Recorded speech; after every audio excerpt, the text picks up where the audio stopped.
आज उद्धव बाळासाहेब ठाकरे गट आणि महाराष्ट्र नवनिर्माण सेना गट यांची युती ही अधिकृतरित्या जाहीर झालेली आहे। आज संपूर्ण महाराष्ट्राचं स्वप्न, जे काही इच्छा होती महाराष्ट्राची, ती पूर्ण झालेली आहे। दोन भाऊ एकत्र आलेत आणि आता अनेक ठिकाणी जल्लोषाचं वातावरण पाहायला मिळतं। आता आपण आहोत ठाण्यातील प्रभाग क्रमांक 8 मध्ये आणि या प्रभागाचे अध्यक्ष सचिन कुरेल सर आपल्या सोबत आहेत। सर नमस्कार। नमस्कार सर काय सांगाल, युती झाली आहे, काय प्रतिक्रिया आहे?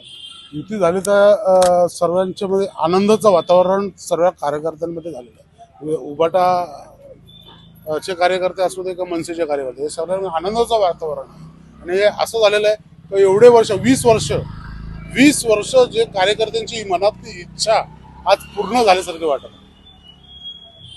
सर आता युती झाली आहे तर पुढचा प्लॅन काय असणार आहे की आगामी निवडणुकीमध्ये महाराष्ट्राला काय काय फायदे होणार आहेत? महाराष्ट्राला नक्कीच फायदा होणार आहे। आणि मी प्रभागाचं सांगायला गेलो तर माझ्या प्रभागामध्ये आता असं झालंय का दोन्ही पक्षांची ताकद दुपटीने वाढलेली आहे आणि ताकद वाढल्याने जे काम करायचा वेग आहे तो पण ताकदीने वाढणार आहे आणि त्या ताकदीने लोकांची कामं होणार आहे आणि ज्या जोराने आता काम होणार आहेत का या येत्या निवडणुकीमध्ये विजय आमचा नक्कीच असणार।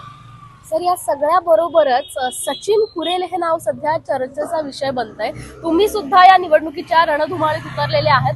काय दृष्टिकोन आहे तुमचा या निवडणुकीकडे बघण्याचा आणि कोणकोणते मुद्दे प्रभागातील असतील किंवा अगदी शहरातील असतील, कोणकोणते मुद्दे तुमच्या डोळ्यासमोर आहेत?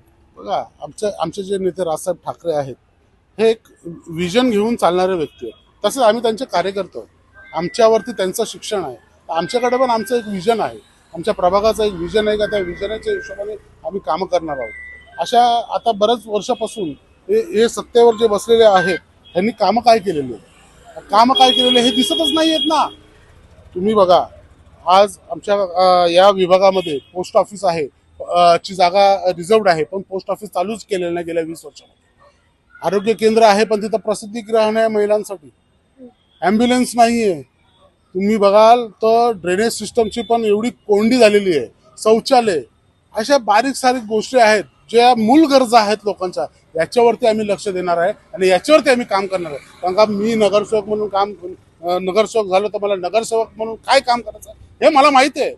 नगरसेवक म्हणून मला लोकांच्या नगरातले म्हणजे हे नगरातले नागरिकांचे मूल प्रश्नावरती मला काम करायचं आहे आणि तोच माझा विजन आहे।